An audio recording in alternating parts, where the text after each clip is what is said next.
25만 명의 병력이 80m 지하에 생매장되었다. 혁명수비대의 심장인 거대 미사일 도시는 현대전 사상 가장 끔찍한 집단 무덤으로 전락했다. 펜타곤이 오늘 아침 확인한 이 잔혹한 진실은 중동의 군사 지도를 영구적으로 지워버렸다. 2026년 3월 12일 미 우주사령부와 나사의 지구 관측 위성 펌스가 전송한 열화상 데이터는 전 세계 군사 전략가들을 극도의 공포로 몰아넣었다. 로레스탄주의 호라마바드와 동아제르바이잔주의 타브리즈 산악지대, 깊은 곳에서 며칠 동안 뿜어져 나오던 거대한 화재의 열기가 오늘 새벽을 기점으로 완전히 차갑게 식어버렸다. 지하 80m 아래에 갇힌 1,500명의 이슬람 혁명 수비대 최정예 요원들이 마지막 산소를 모두 소진하고 전원 질식사했음을 의미하는 잔혹한 사망 선고다. 미국은 단 한 명의 지상군도 투입하지 않고 적의 심장부에서 가장 치명적인 대량 학살을 완벽하게 집행했다. 과거 40년 동안 이란 군부는 미국의 압도적인 공군력에 대항하기 위해 험준한 산맥의 화강암 안반을 뚫고 거대한 지하 미사일 도시를 건설했다. 36km에서 50km에 달하는 터널망을 구축하고 수백 기의 샤합3 변형 탄도미사일을 은닉했다. 그들은 60m 두께의 천연 안반이 미군의 폭탄을 막아줄 절대적인 방패라고 맹신했다. 그러나 미 공군은 작전 첫날 사이버 공격과 강력한 전자전 장비를 동원하여 이란의 조기 경보 레이더망을 완벽하게 먹통으로 만들었다. 지상의 안테나가 마비되자 지하 지휘 통제실은 외부 세계와 단절된 암흑의 감옥으로 변했다. 그 48시간의 창이 열리자 미 공군의 B-2 스피릿 스텔스 폭격기 편대가 소리 없이 이란 영공으로 스며들었다. 그들이 투하한 무기는 3만 파운드, 즉 13,600kg에 달하는 GBU 57 벙커 버스터 초거대 관통폭탄이었다. 이 강철 기둥들은 자유낙하의 엄청난 가속도로 산맥의 정상을 뚫고 내려갔다. 폭탄이 안반을 관통하며 터질 때 발생한 엄청난 인공 지진파는 터널 내부의 지지 기둥들을 산산조각 냈고 육중한 방폭문들을 휘어버렸다. 8곳이 넘는 주 출입구와 환풍구가 단 몇 초 만에 붕괴되었다. 전국의 100여 개 지하 기지에서 이와 똑같은 지옥도가 펼쳐지며 이란 전체 병력 96만 명 중 무려 4분의 1에 해당하는 25만 명의 병력이 자신들이 만든 방공호 안에서 산채로 생매장당하는 군사 역사상 전무후무한 비극이 완성되었다. 미국이 지하의 적들을 질식시키는 데 사용한 진정한 무기는 최첨단 스텔스 폭격기가 아니라 냉전 시대의 유물인 B-52 스트래토포트리스의 무자비한 경제적 가성비였다. 적의 수백억 달러짜리 지하 인프라를 무용지물로 만든 것은 B-2 폭격기의 선제 타격이었지만 그 지옥의 문을 영구적으로 봉쇄하고 있는 것은 시간당 비행 비용이 7만 달러에 불과한 60년 된 폭격기들의 끈질긴 공중 배회 전술이다. 오늘 오전 영국의 로열 에어포스 페어포드 기지에서 이륙한 네 번째 B-52 폭격기 교대 편대가 중동 상공으로 진입했다. 미국은 영국 공군 기지를 활용하여 이란 영공 상단의 폭격기들을 24시간 내내 교대로 채공시키는 순환 배치 전략을 완성했다. 이 폭격기들은 더 이상 값비싼 스텔스 기능을 필요로 하지 않는다. 이란의 방공망이 완전히 찢겨나간 지금 B-52는 제이담 등 저렴한 정밀 유도 무기를 주렁주렁 매달고 맑은 하늘 위를 유유히 배회하는 거대한 공중 무기고로 변신했다. 이들의 임무는 무너진 지하 기지의 입구 주변을 감시하는 묘지기 역할을 수행하는 것이다. 지하에 갇힌 생존자들을 구출하기 위해 이란의 공병대가 굴착기를 동원하여 접근하려는 징후가 무인 정찰기에 포착될 때마다 상공을 맴돌던 폭격기에서 즉각적으로 스마트 폭탄이 쏟아져 내린다. 미국은 적의 미사일을 파괴하는 것을 넘어 적이 구조 작업을 펼치는 것조차 허락하지 않는 피도 눈물도 없는 억제력을 행사하고 있다. 이란은 수십 년간 국가 예산을 쏟아부어 거대한 벙커를 지었지만 미국은 운용 비용이 놀랍도록 저렴한 낡은 폭격기들을 동원하여 적의 수백억 달러짜리 투자를 단돈 몇십만 달러의 폭탄값으로 무력화시켰다.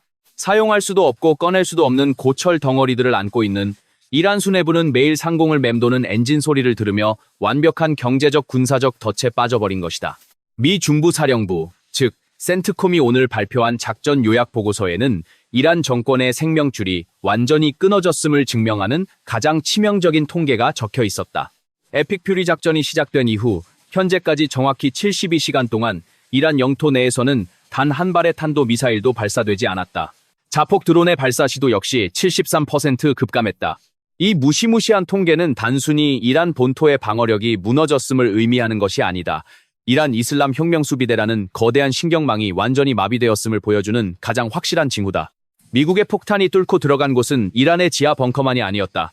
작전 개시 며칠 만에 혁명수비대 산하 항공우주군과 미사일 부대를 총괄하던 최고 위급 지휘관 50여 명이 정밀 타격에 의해 문자 그대로 증발해버렸다.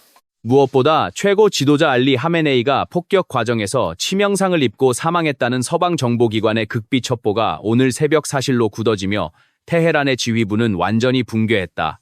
최고 위급 장성들과 국가 원수가 몰살당하자 각 부대를 연결하는 작전 통제 체계는 완벽하게 단절되었다. 살아남은 혁명수비대 내부에서는 외부의 적이 아니라 내부의 배신자를 찾는 끔찍한 마녀사냥이 벌어지고 있다.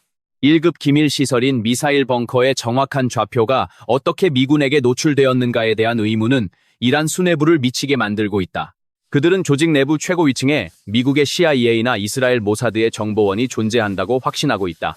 적의 폭격기가 상공을 유린하는 절체절명의 상황에서도 혁명수비대 정보국 요원들은 동료 지휘관들을 반역자로 의심하여 무자비한 신문을 자행하고 있다.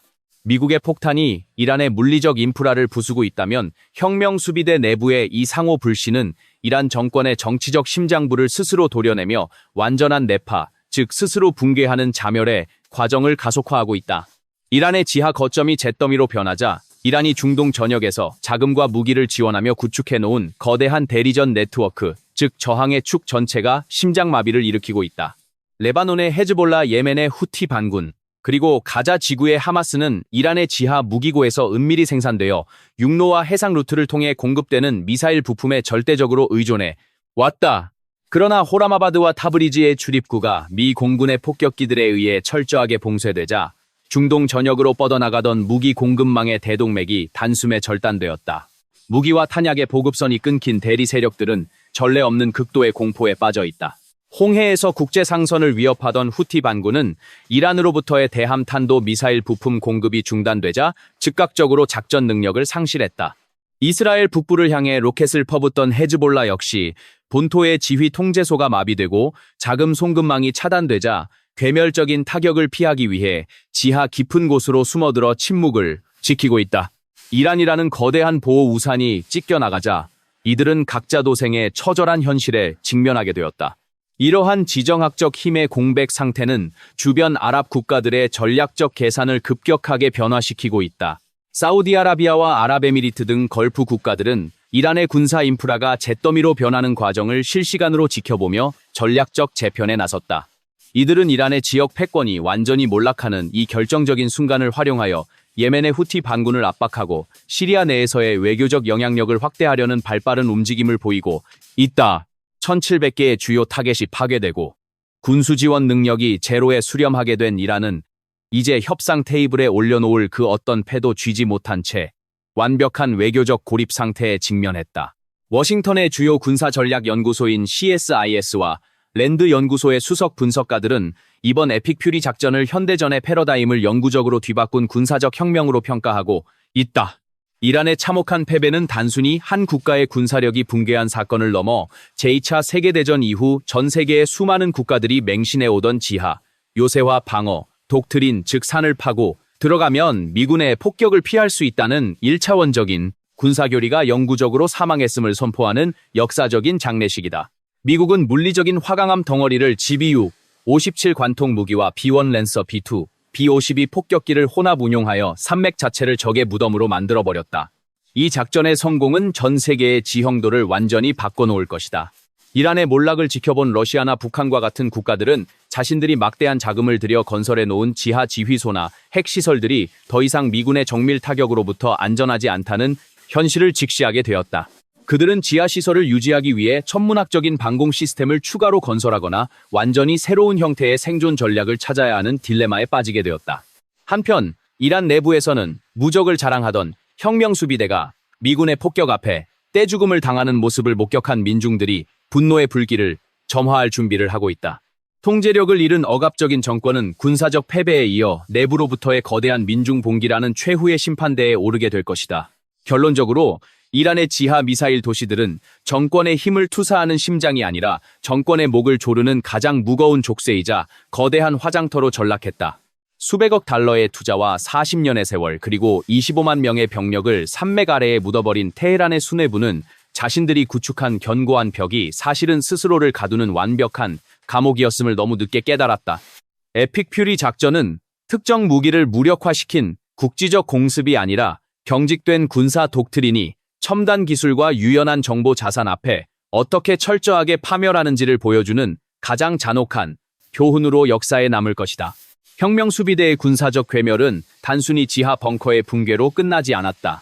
이란 영토 위에서 벌어지고 있는 정치적 사회적 파급력은 폭탄보다 훨씬 더 치명적이고 즉각적이다. 1분 1초가 다르게 테헤란의 거리는 분노한 군중들의 함성으로 뒤덮이고 있다. 지난 수십 년 동안 이란 국민들은 부패하고 억압적인 종교 독재 정권의 폭정을 견뎌왔다. 그들이 저항하지 못했던 유일한 이유는 무자비한 유혈 진압을 자행하던 이슬람 혁명 수비대의 총구 때문이었다. 그러나 무적의 철권 통치를 자랑하던 그 군사 조직이 미군의 폭탄 앞에 쥐새끼처럼 지하에 숨어 있다가 거대한 생매장을 당했다는 소식은 이란 민중들의 공포심을 단숨에 조롱과 분노로 바꾸어 놓았다. 현재 이란의 수도 테헤란을 비롯한 주요 도시의 광장에서는 밤낮을 가리지 않고 수백만 명의 시민들이 쏟아져 나와 최고 지도자의 초상화를 불태우고 있다. 과거 같았으면 혁명수비대 산하의 민병대인 바시지 부대가 오토바이를 타고 나타나 실탄을 난사했겠지만 지금은 상황이 완전히 다르다. 본국과 지하 지휘소의 명령체계가 완전히 붕괴되자 거리를 통제해야 할 말단, 경찰과 민병대원들은 제복을 벗어 던지고 군중 속으로 숨어들거나 도주하고 있다. 명령을 내릴 장군들은 미군의 정밀 타격에 산산조각 났거나 지하에 묻혔고 그들에게 지급될 월급과 식량 보급선마저 끊겼기 때문이다. 절대 권력의 방패가 산산이 조각나자 억압받던 2천만 명의 청년 세대가 주축이 된 시민군은 텅 빈 경찰서와 군부대를 습격하여 무장하기 시작했다. 이것은 단순한 반정부 시위가 아니라 독재 정권의 물리적 억제력이 완벽하게 소멸된 진공 상태에서 벌어지는 전면적인 피해 복수극이자 시민혁명의 시작이다. 이러한 내부의 대폭발을 더욱 부채질하는 것은 완벽하게 파산해버린 이란의 경제 상황이다. 에픽 퓨리 작전이 시작되고 미 공군의 B-52 폭격기가 상공을 장악한 직후 이란의 국가통화인 리알화의 가치는 암시장에서 문자 그대로 증발해버렸다. 단 72시간 만에 물가는 수천 % 폭등했고 이란 중앙은행의 외환 보유고 통제 시스템은 마비되었다. 시민들은 휴지 조각이 된 지폐를 버리고 금과 달러를 구하기 위해 폭동을 일으키며 은행 문을 부수고 있다. 국경을 넘나들며 석유를 밀수출하여 혁명수비대에 비자금을 조달하던 그림자 함대들 역시 미 해군 제호 함대의 철저한 해상 봉쇄망에 걸려 오만만과 페르시아만 앞바다에 묶여 버렸다. 이란 정권은 군사력이라는 오른팔과 석유 경제라는 왼팔이 모두 잘려나간 채 피를 흘리며 서서히 죽어가고 있는 것이다. 중동의 패권국을 자처하던 이란이 단 며칠 만에 석기 시대로 회귀하는 과정을 지켜보는 국제사회의 반응은 차갑고도 잔혹하다. 이란이 가장 든든한 뒷배로 믿고 있던 러시아의 모스크바와 중국의 베이징은 짙은 침묵에 빠졌다. 러시아의 블라디미르 푸틴 대통령은 우크라이나 전선에서 사용할 자폭 드론과 탄도미사일을 이란으로부터 공급받아왔다. 그러나 이란의 무기공장과 지하 저장소가 미군의 벙커 버스터에 의해 지도에서 지워지자 러시아의 군수 지원망에도 심각한 구멍이 뚫렸다. 크렘린궁은 이란 정권의 붕괴를 막기 위해 군사적으로 개입할 여력도 명분도 없으며 오히려 미군의 압도적인 타격 능력 앞에 자신들의 극동지역 미사일 기지들도 결코 안전하지 않다는 끔찍한 공포에 사로잡혀 방공망을 재배치하느라 정신이 없다. 중국의 시진핑 지도부 역시 상황은 마찬가지다. 중국은 이란 석유의 최대 수입국이자 이란을 중동 지역에서 미국의 영향력을 억제할 핵심 장기말로 활용해왔다. 그러나 미국이 7만 달러짜리 낡은 폭격기들을 띄워 수백억 달러의 가치를 지닌 이란의 국가 인프라를 경제적으로 말살하는 과정을 실시간으로 분석한 중국 인민해방군 수뇌부는 엄청난 전략적 충격에 빠졌다. 그들은 대만 해협이나 남중국 해에서 유사시 미군과 충돌할 경우 중국 본토의 지하 로켓군 기지들이 이란의 호라마바드 미사일 도시와 똑같은 거대한 무덤으로 변할 수 있다는 시뮬레이션 결과를 받아들고 작전 계획을 전면 수정하고 있다. 중국 관영 매체들은 이란에 대한 동정론을 펴는 대신 미국의 일방적인 무력 행사를 원론적으로 비난하는 데 그치며 이란이라는 침몰하는 배에서 발을 빼려는 냉혹한 현실 정치를 보여주고 있다. 반면 미국의 동맹국인 이스라엘의 텔아비브와 사우디아라비아의 리야드는 축제 분위기 속에서 새로운 중동의 지도를 그리고 있다. 이스라엘 방위군은 이란의 핵시설과 미사일 위협이 미군의 손에 의해 물리적으로 제거되자 가자 지구와 레바논 전선에 투입된 병력을 재편성하며 완벽한 승리를 선언할 준비를 하고 있다. 그동안 이란의 눈치를 보며 불안한 평화를 유지하던 중동의 순위파 아랍 국가들은 이란의 지역 패권이 산산조각 나는 것을 기회로 삼아 새로운 안보 연합을 결성하고 있다. 사우디아라비아와 아랍에미리트는 미군의 폭격기들이 상공을 배회하는 동안 자국 내의 친이란 시아파 반군 세력들의 자금줄을 완전히 끊어버리고 중동 전역에서 이란의 잔재를 청소하는 대대적인 정치적 숙청을 암묵적으로 지원하고 있다. 워싱턴의 펜타곤 작전 통제실에서는 이 모든 상황을 여유롭게 내려다보며 다음 단계의 억제력 패러다임을 확립하고 있다. 미 국방부는 이번 작전을 통해 지상군을 단 한 명도 희생하지 않고도 공군력과 사이버전 그리고 정보의 우위만으로 적대 국가를 완벽하게 해체할 수 있다는 새로운 전쟁의 공식을 완성했다. 25만 명의 적군을 죽이기 위해 전면전을 벌이는 대신 그들이 숨어있는 산맥의 숨통을 끊어버리는 방식은 현대전이 얼마나 효율적이고 동시에 얼마나 잔인해질 수 있는지를 보여주는 극명한 사례다. 백악관은 붕괴 직전인 이란 정권에게 조건 없는 항복과 모든 우라늄 농축 시설의 자발적인 해체를 요구하는 최후 통첩을 보냈다. 어차피 이란에게는 이 제안을 거절할 군사적 수단도 남아있지 않다. 서명할 지도자조차 사라진 이란의 잿더미 위에서 미국은 중동의 질서를 수십 년 만에 처음으로 완벽하게 자신들의 입맛대로 재편할 수 있는 절대적인 지배자의 위치에 올라선 것이다. 결국 에픽 퓨리 작전이 남긴 가장 큰 지정학적 유산은 무기의 파괴가 아니라 공포의 재건이다. 산맥 아래에 수백 미터 깊이로 파묻힌 25만 명의 시신들과 고철로 변해버린 수천 기의 탄도미사일들은 앞으로 수백 년 동안 전 세계의 모든 반미 독재 국가들에게 가장 끔찍한 경고의 메시지로 남을 것이다. 태양 빛이 닿지 않는 지하의 암흑 속에서 서서히 질식해간 혁명수비대원들의 비극은 힘의 불균형이 만들어낸 냉혹한 현실이며 압도적인 기술 격차 앞에서는 그 어떤 맹목적인 신념이나 견고한 콘크리트도 종이장처럼 찢겨 나간다는 진리를 피로 쓰인 역사에 새겨 넣었다. 이란의 밤하늘을 조용히 가르는 B-52 폭격기의 희미한 엔진 소리는 이제 세계의 새로운 질서를 유지하는 가장 잔혹하고도 효율적인 평화의 자장가로 울려 퍼지고 있다.